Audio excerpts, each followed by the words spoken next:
Bonjour à tous, j'espère que vous allez bien. Je voulais juste vous dire que la vidéo que vous allez voir juste après a été faite en fait avec un son pas terrible. Je vous explique, j'ai gardé mes AirPods et le son capté est celui de mes AirPods. Donc j'ai essayé de le traiter au mieux, mais c'est franchement pas terrible. Mais on apprend de nos erreurs. Et qu'est-ce que j'ai fait?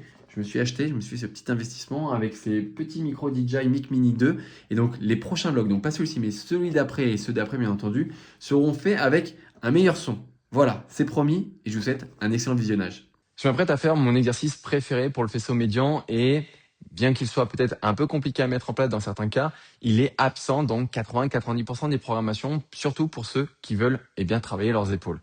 Donc, je vais vous montrer comment je le fais et surtout pourquoi je le fais de plusieurs variantes. Ici, on est sur un mouvement de crucifix, un mouvement de bras croisés pour aller chercher au-dessus de la tête le raccourcissement du faisceau médian.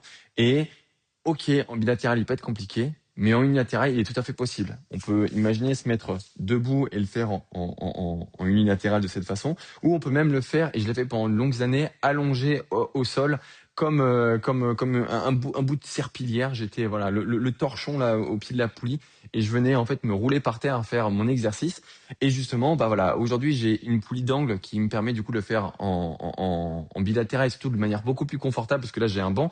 Mais dans la première séance, je le fais toujours allongé parce que ça me propose une variante. La variante ici, elle est inclinée, c'est-à-dire que j'ai un banc qui est forcément pas à plat et ça va du coup me permettre d'avoir un autre angle. Et c'est ça aussi la spécificité d'un mouvement, c'est qu'on peut le décliner sous différents angles. C'est un mouvement aussi qui est hyper intéressant parce que il va permettre aussi de travailler la mobilité articulaire et permettre aussi à aller chercher des amplitudes qu'on n'a peut-être pas l'habitude de faire tous les jours, je vous l'accorde, mais qui est hyper importante pour la santé de l'épaule.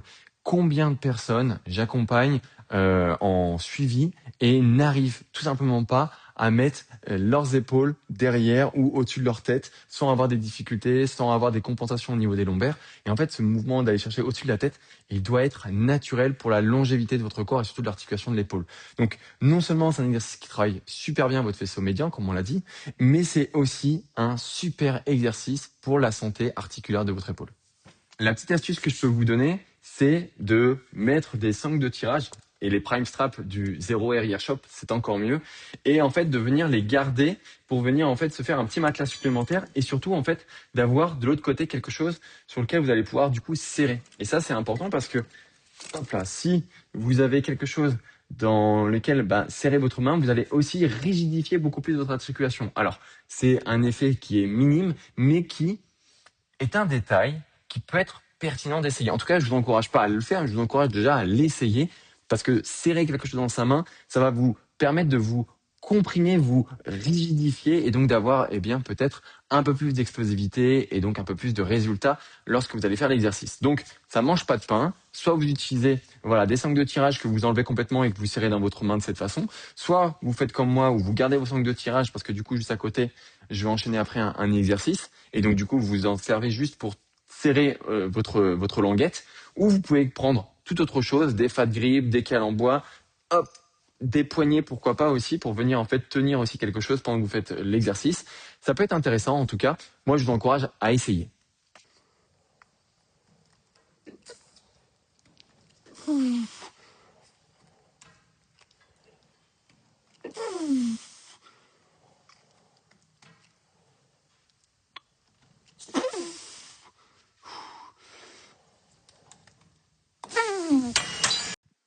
Comme vous le savez, on vend plusieurs accessoires, la lock belt, des cuffs, des straps, et ça, c'est uniquement sur la boutique en ligne. Mais ce qu'on aimerait, c'est commencer à aller voir des magasins physiques pour vendre nos accessoires. Donc là, en fait, on a fait des tests avec une entreprise de Limoges pour justement voir comment on pourrait améliorer le packaging. J'aimerais bien avoir votre avis pour justement nous dire si vous aimez un petit peu la DA. L'idée, bien sûr, c'est de designer le modèle derrière, là, parce que du coup, c'est juste la plaquette brute. Donc, on pourra imaginer le logo, le petit mot pour rappeler ce que c'est, un petit QR code pour rappeler aussi comment on utilise le produit, bien sûr le décliner en plusieurs langues, mettre toutes les normes CE, recyclage, etc. Mais voilà, je voulais avoir votre avis parce que du coup, ça c'est les 3 premiers produits qu'on voudrait commencer pour la simple et bonne raison que c'est 3 produits qui ont du coup une maquette de base identique et donc forcément ça nous permet aussi de faire des économies sur justement un packaging unique, enfin un modèle de packaging derrière unique. Donc voilà, je voudrais bien avoir votre retour, savoir ce que vous en pensez. Si du coup en magasin, avoir bien tous les produits comme ça du shop, par exemple dans un Decathlon ou dans un fitness boutique ou bref n'importe quel magasin où on pourrait avoir des accessoires, est-ce que vous achèteriez ou du moins qu'est-ce que vous amélioriez sur le design.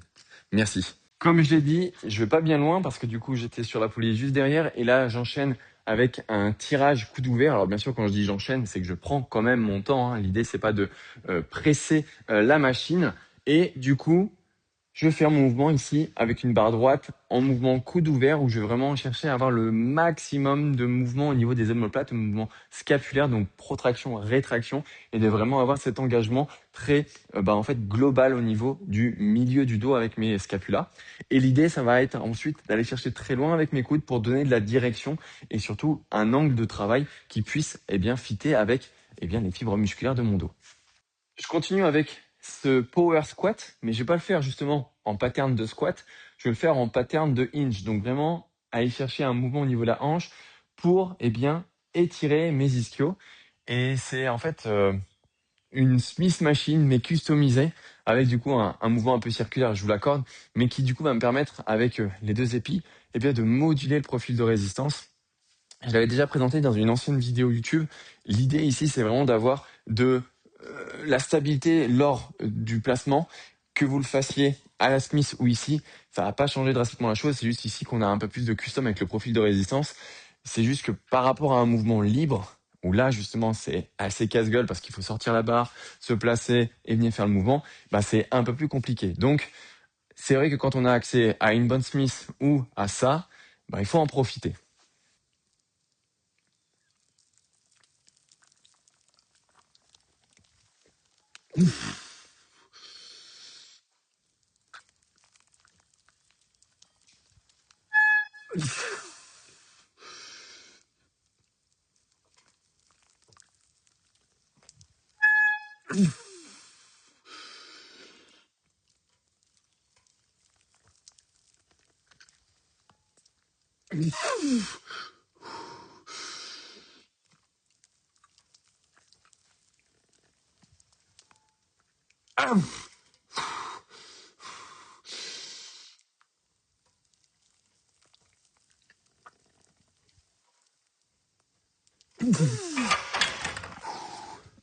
Il est vraiment hardcore, mais qu'est-ce qu'il est bien. En fait, t'as pas le droit à la faute, mais par contre, il te bousille les ischios, mais vraiment tu le ressens, il t'arrache. Et vraiment, c'est un super exercice qui me laisse toujours jamais indifférent du point de vue des courbatures notamment. Euh, Ce que je pourrais ajouter ici, c'est que on est sur un mouvement qui doit être partie prenante au niveau de la hanche. Donc, toutes les autres articulations, le genou, en l'occurrence, ne doit que très peu bouger. Et justement, quand on fait un mouvement de soulevé de terre, quand on veut vraiment optimiser le travail sur les ischio-jambiers, le genou ne doit que très peu bouger, ou doit même ne pas bouger. Parce qu'automatiquement, si vous avez de la flexion de genou, qu'est-ce qui va se passer? Vous allez répartir la charge sur une autre partie du muscle, sur une autre partie de votre jambe, et ça sera les fessiers qui vont prendre. Si vous voulez vraiment optimiser le travail sur les ischio-jambiers sur un mouvement polyarticulaire, assurez-vous d'avoir les jambes le plus tendues possible et d'initier le mouvement vraiment, en tout cas ici, avec la hanche. Eh bien, à tes souhaits, toi. À tes souhaits, mon loup. On continue. Voilà mon petit déj de roi. Alors c'est sûr que bon, là c'est un peu la bouillie, mais je vous promets que c'est très très bon. Évidemment, les petites tranches de pain de mie complet aux céréales de chez Lidl qui est super bon que je fais toaster. J'ai ensuite mes œufs, alors que j'ai démoli, hein, je suis désolé, c'est pas beau en termes de présentation. J'ai mon petit Saint-Moré avec ma magnifique balance de cuisine, parce que celle-ci elle est indémodable, où je vais mettre 20 grammes de Saint-Moré allégé dessous, mes œufs et du bacon allégé, le 3% de matière grasse. Franchement, là, c'est vraiment le petit déj quand j'ai le temps, ou du moins quand je veux prendre le temps de me faire un petit déjeuner. Sinon, en temps normal, c'est les skyrs que je vous avais déjà présentés.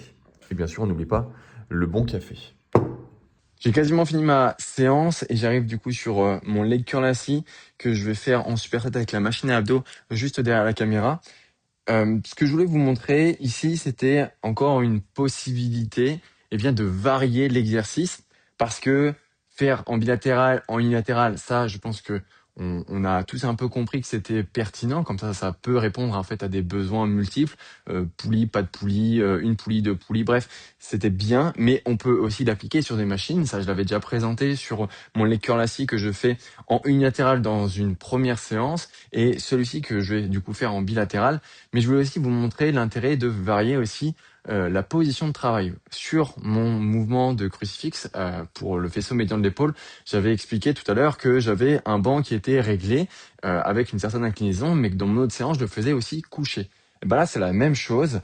On peut aussi varier la position de notre buste avec une position où on va en fait garder toujours notre extension de hanche et en fait venir crocheter vers l'avant, ce qui va du coup donner un mouvement beaucoup plus étiré sur la partie proximale de l'ischio là sur le haut, et du coup ça va vraiment permettre d'avoir une variété supplémentaire, une variante, je dis variété depuis tout à l'heure mais c'est une variante supplémentaire pour faire le leg curl assis. Donc si vous en avez marre de le faire toujours de manière standard en bilatéral comme ça, eh bien vous savez que vous pouvez le faire en uni, donc en calant votre genou qui ne travaille pas sur la structure ici, ou tout simplement le faire aussi dans une position où vous allez avoir le buste penché. Voilà, encore une façon supplémentaire de customiser son plan d'entraînement, et comme ça permet aussi d'éviter la redondance ou la lassitude sur certains exercices. Et c'est la fin de cette vidéo, j'espère qu'elle vous a plu. Je vous laisse avec ma dernière série sur ma séance avec le leg curl assis. Je voulais vous dire aussi que j'avais envie d'augmenter un petit peu le volume sur YouTube parce que finalement ça me plaît et puis je tiens bien le rythme aussi d'avoir une vidéo par semaine. J'aimerais pourquoi pas passer à une vidéo et demie ou deux vidéos par semaine en fonction des sujets, des thèmes. Et c'est là où je voulais vous demander de partager vos idées, vos thèmes, vos questions, bref, tout ce qui pourrait être pertinent que je partage sur YouTube. Donc la section commentaires est à vous. Et petit message aussi pour vous dire que la Logbelt est de nouveau disponible. On avait eu une rupture de stock pendant quelques semaines, mais c'est bon, elle est de nouveau disponible. Donc n'hésitez pas si vous voulez la commander. À très vite et je vous dis à dimanche prochain.